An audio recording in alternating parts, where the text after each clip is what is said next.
IELTS 14, Tests 1 to 4. Published by Cambridge University Press and Uckles 2019. This recording is copyright. Test 1. You will hear a number of different recordings and you will have to answer questions on what you hear.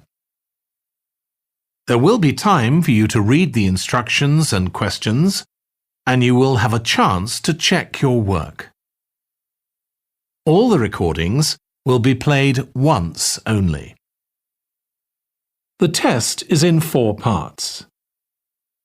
At the end of the test, you will be given 10 minutes to transfer your answers to an answer sheet. Now turn to Part 1.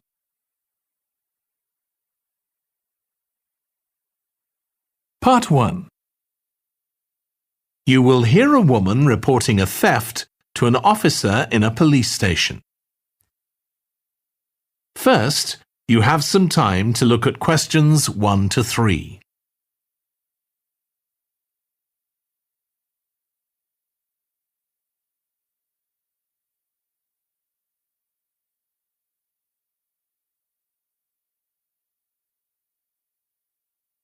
Listen carefully and answer questions 1 to 3. Good morning. What can I do for you? I want to report a theft. I had some things stolen out of my bag yesterday. I'm sorry to hear that. Right, so I'll need to take a few details. Can I start with your name? Louise Taylor. Okay, thank you. And are you resident in the UK? No, I'm actually Canadian, though my mother was British. And your date of birth? December 14th, 1977. So you're just visiting this country? That's right. I come over most summers on business. I'm an interior designer, and I come over to buy old furniture, antiques, you know? There are some really lovely things around here, but you need to get out to the small towns. I've had a really good trip this year, until this happened. Okay.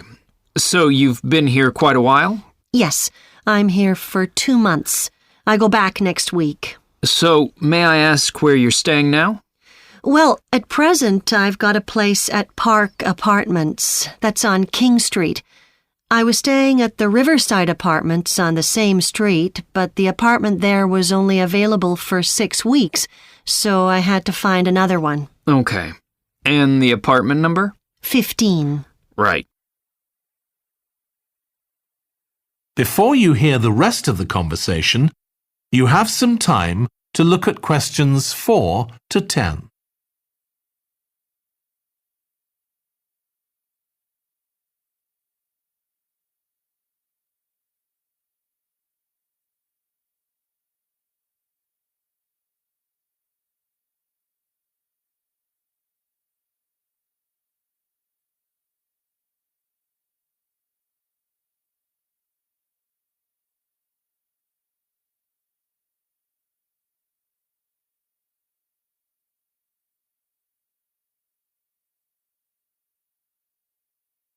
Now listen and answer questions 4 to 10. Now, I need to take some details of the theft. So, you said you had some things stolen out of your bag? That's right. And were you actually carrying the bag when the theft took place? Yes, I really can't understand it. I had my backpack on, and I went into a supermarket to buy a few things, and when I opened it up, my wallet wasn't there. And what did your wallet have in it? Well, fortunately, I don't keep my credit cards in that wallet. I keep them with my passport in an inside compartment in my backpack, but there was quite a bit of cash there, about £250 sterling, I should think. I withdrew £300 from my account yesterday, but I did a bit of shopping, so I must have already spent about £50 of that. Okay. At first I thought, I must have left the wallet back in the apartment. But then I realized my phone had gone as well. It was only a week old, and that's when I realized I'd been robbed. Anyway, at least they didn't take the keys to my rental car. Yes. So you say the theft occurred yesterday? Yes. So that was September the 10th? And do you have any idea at all of where or when the things might possibly have been stolen? Well, at first I couldn't believe it because the bag had been on my back ever since I left the apartment after lunch. It's just a small backpack, but I generally use it when I'm traveling because it seems safer than a handbag. Anyway, I met up with a friend, and we spent a couple of hours in the museum.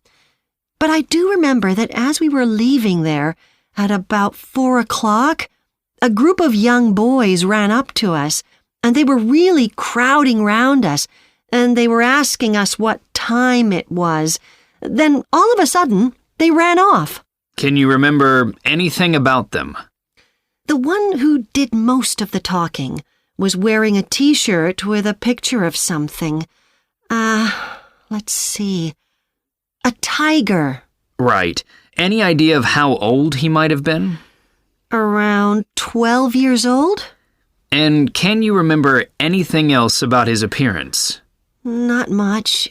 He was quite thin. Color of hair? I do remember that. He was blonde. All the others were dark-haired. And any details of the others? Not really. They came and went so quickly. Right. So what I'm going to do now is give you a crime reference number so you can contact your insurance company.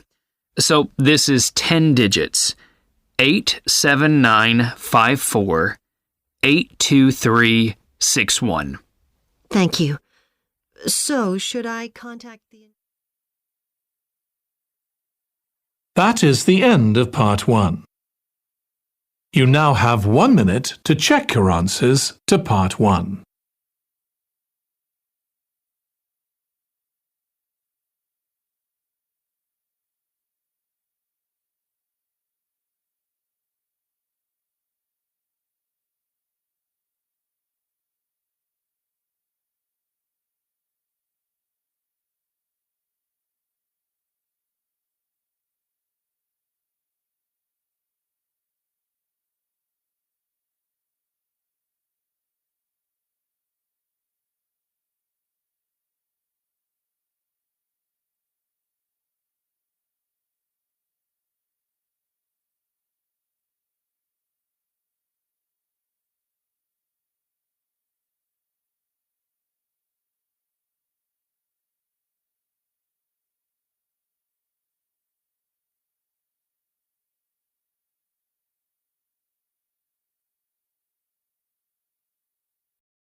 You will hear a manager giving a welcome talk to a group of apprentices who are starting their training at the company.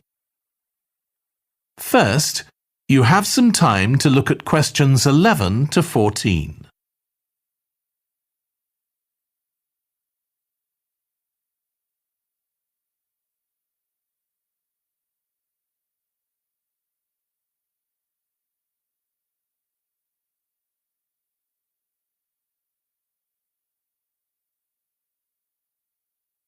Now listen carefully and answer questions 11 to 14. Good morning, everyone. My name's Janet Parker, and I'm the Human Resources Manager. We're very happy to welcome you to your new apprenticeship. I hope that the next 6 months will be a positive and enjoyable experience for you. I'd like to start with some general advice about being an apprentice. Most of you have very little or no experience of working for a big organisation, and the first week or so may be quite challenging. There will be a lot of new information to take in, but don't worry too much about trying to remember everything. The important thing is to check with someone if you're not sure what to do. You'll find your supervisor is very approachable and won't mind explaining things or helping you out. You're here to learn, so make the most of that opportunity. You'll be spending time in different departments during your first week, so make an effort to talk to as many people as possible about their work. You'll make some new friends and find out lots of useful information.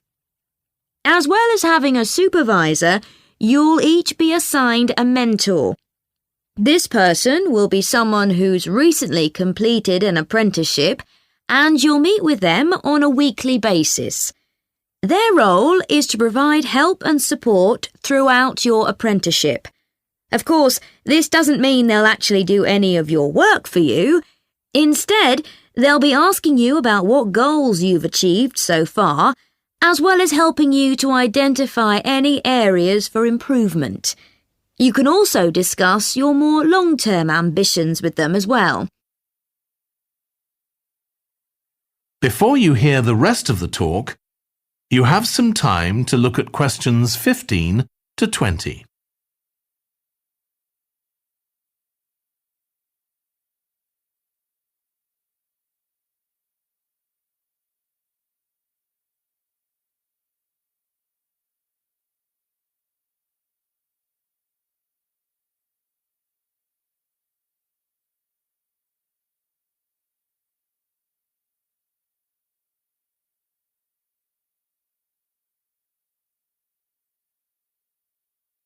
Now listen and answer questions 15 to 20. Now, I just want to run through a few company policies for our apprenticeship scheme with you. Most importantly, the internet. As part of your job, you'll be doing some research online, so obviously you'll have unlimited access for that. But please don't use it for personal use. You'll have your own phones for that.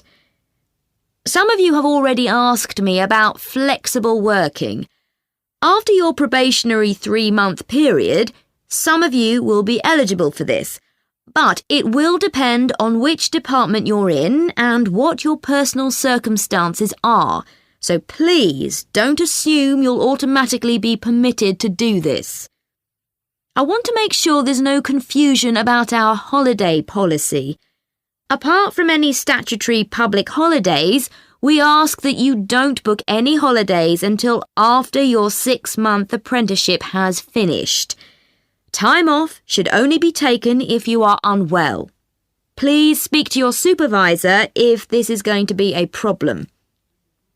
You'll be expected to work a 40-hour week, but there may be opportunities to do overtime during busy periods. Although you're not required to do this, it can be a valuable experience, so we advise you to take it up if possible. Obviously, we understand that people do have commitments outside work, so don't worry if there are times when you are unavailable. As you know, we don't have a formal dress code here.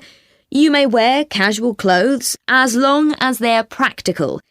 And the only restriction for shoes we have is on high heels for health and safety reasons. Comfortable shoes like trainers are preferable.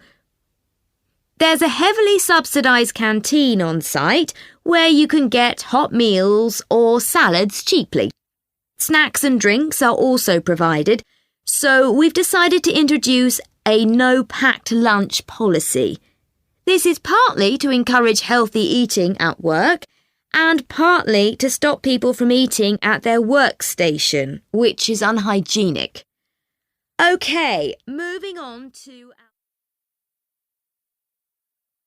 That is the end of part 2. You now have 30 seconds to check your answers to part 2.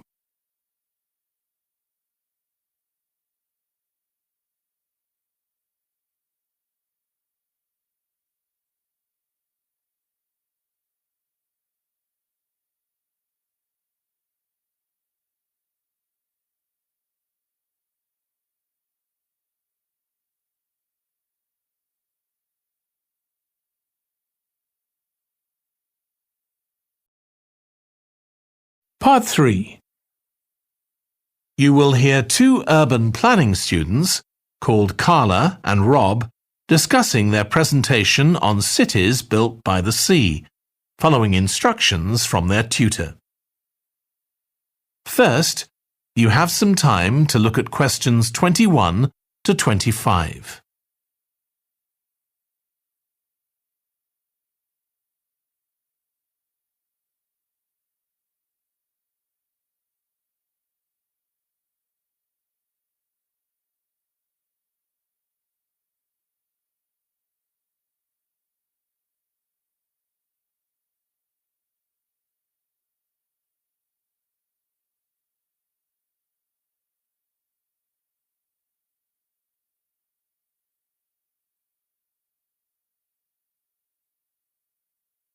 Now listen carefully and answer questions 21 to 25.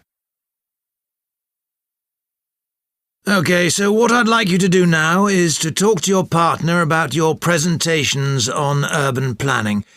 You should have done most of the reading now, so I'd like you to share your ideas and talk about the structure of your presentation and what you need to do next. OK, Rob, I'm glad we chose quite a specific topic, cities built next to the sea.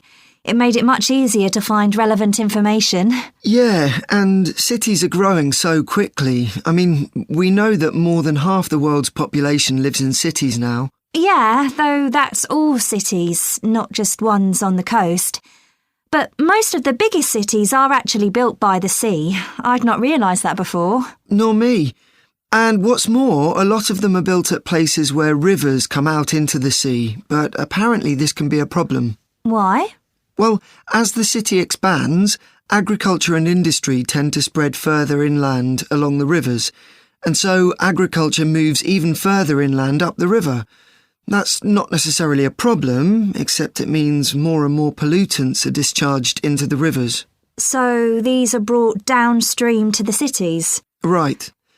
Did you read that article about Miami on the east coast of the USA? No. Well, apparently back in the 1950s, they built channels to drain away the water in case of flooding. Sounds sensible. Yeah, they spent quite a lot of money on them, but what they didn't take into account was global warming. So they built the drainage channels too close to sea level, and now sea levels are rising, they're more or less useless. If there's a lot of rain, the water can't run away. There's nowhere for it to go. The whole design was faulty. So what are the authorities doing about it now? I don't know. I did read that they're aiming to stop disposing of wastewater into the ocean over the next 10 years. But that won't help with flood prevention now, will it? No, really, they just need to find the money for something to replace the drainage channels in order to protect against flooding now. But in the long term, they need to consider the whole ecosystem. Right. Really, though, coastal cities can't deal with their problems on their own, can they? I mean, they've got to start acting together at an international level instead of just doing their own thing. Absolutely. The thing is, everyone knows what the problems are, and environmentalists have a pretty good idea of what we should be doing about them, so they should be able to work together to some extent. But it's going to be a long time before countries come to a decision on what principles they're prepared to abide by. Yeah, if they ever do. Before you hear the rest of the discussion, you have some time to look at questions 26 to 30.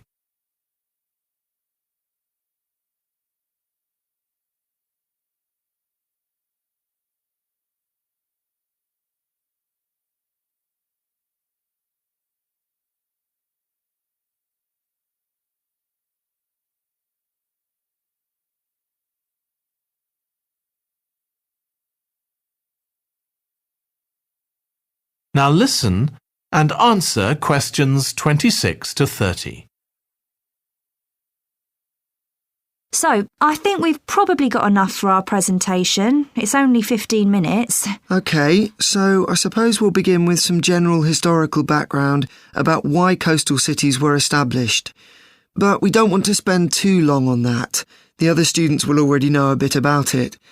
It's all to do with communications and so on. Yes. We should mention some geographical factors, things like wetlands and river estuaries and coastal erosion and so on. We could have some maps of different cities with these features marked. On a handout, you mean? Or some slides everyone can see? Yeah, that'd be better. It'd be good to go into past mistakes in a bit more detail. Did you read that case study of the problems there were in New Orleans with flooding a few years ago? Yes, we could use that as the basis for that part of the talk. I don't think the other students will have read it, but they'll remember hearing about the flooding at the time. OK. So that's probably enough background. So then we'll go on to talk about what action's been taken to deal with the problems of coastal cities. OK. What else do we need to talk about? Maybe something on future risks, looking more at the long term if populations continue to grow? Yeah, we'll need to do a bit of work there. I haven't got much information, have you? No, we'll need to look at some websites. Shouldn't take too long. OK. And I think we should end by talking about international implications. Maybe we could ask people in the audience. We've got people from quite a lot of different places. That'd be interesting, if we have time, yes. So now, shall we go on? That is the end of part 3. You now have 30 seconds to check your answers to part 3.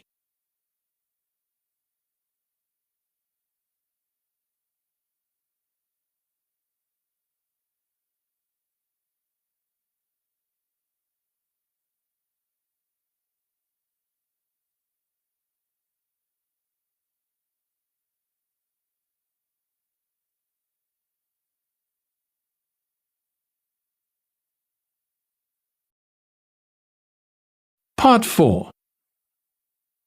You will hear part of a lecture on renewable energy that uses the power of the sea.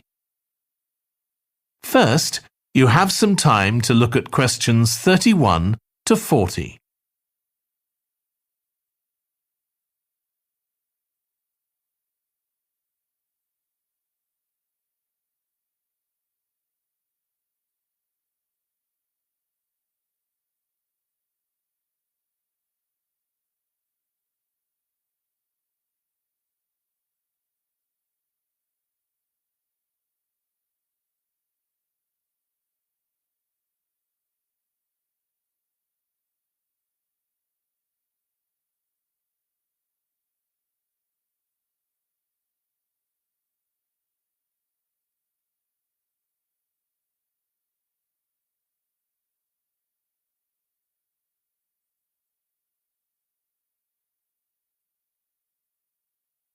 Now listen carefully and answer questions 31 to 40. Producing enough energy to meet our needs has become a serious problem. Demand is rising rapidly because of the world's increasing population and expanding industry. Burning fossil fuels like gas, coal and oil seriously damages the environment, and they'll eventually run out. For a number of years now, scientists have been working out how we can derive energy from renewable sources, such as the sun and wind, without causing pollution. Today, I'll outline marine renewable energy, also called ocean energy, which harnesses the movement of the oceans. Marine renewable energy can be divided into 3 main categories: wave energy, tidal energy, and ocean thermal energy conversion. And I'll say a few words about each one. First, wave energy. Numerous devices have been invented to harvest wave energy, with names such as Wave Dragon, the Penguin, and Mighty Whale. And research is going on to try and come up with a really efficient method.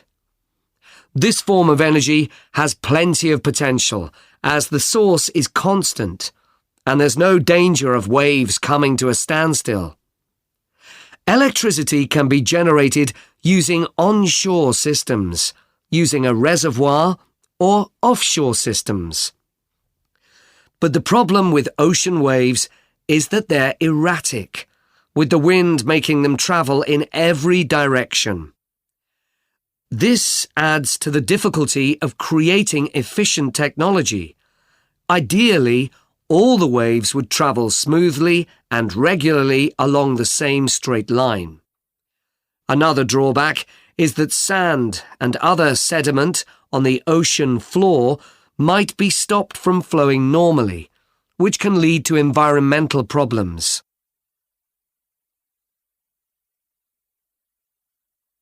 The second category of marine energy that I'll mention is tidal energy.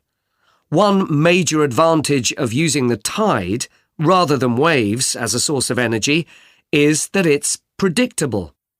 We know the exact times of high and low tides for years to come. For tidal energy to be effective, the difference between high and low tides needs to be at least 5 meters. And this occurs naturally in only about 40 places on Earth. But the right conditions can be created by constructing a tidal lagoon, an area of seawater separated from the sea. One current plan is to create a tidal lagoon on the coast of Wales. This will be an area of water within a bay at Swansea, sheltered by a U-shaped breakwater, or dam, built out from the coast. The breakwater will contain 16 hydro turbines, and as the tide rises, water rushes through the breakwater, activating the turbines, which turn a generator to produce electricity. Then, for 3 hours as the tide goes out, the water is held back within the breakwater, increasing the difference in water level until it's several meters higher within the lagoon than in the open sea.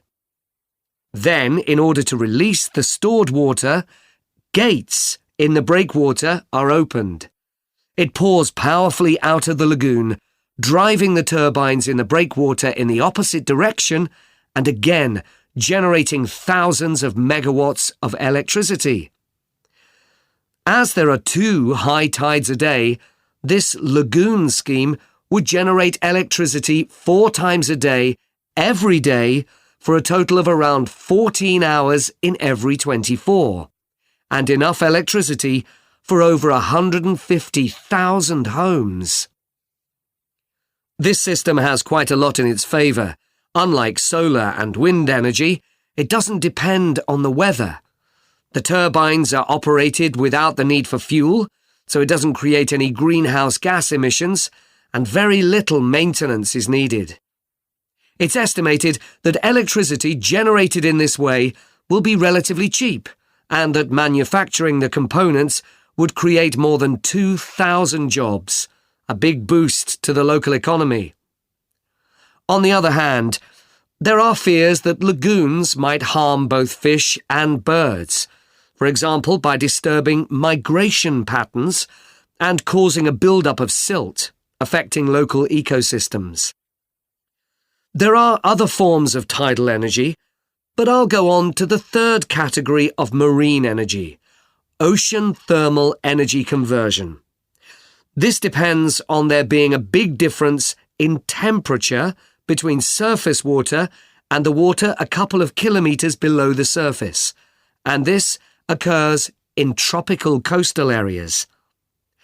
The idea is to bring cold water up to the surface using a submerged pipe. The concept dates back to 1881, when... That is the end of part 4. You now have 1 minute to check your answers to part 4.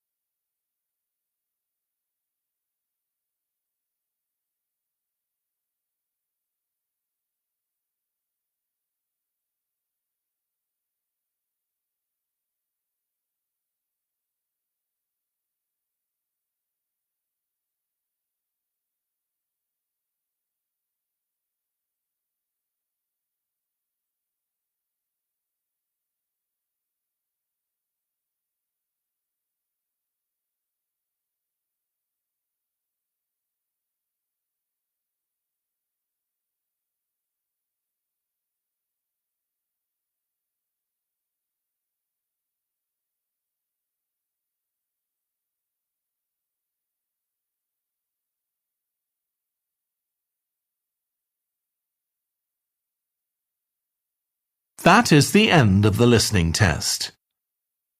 In the IELTS test, you would now have 10 minutes to transfer your answers to the answer sheet.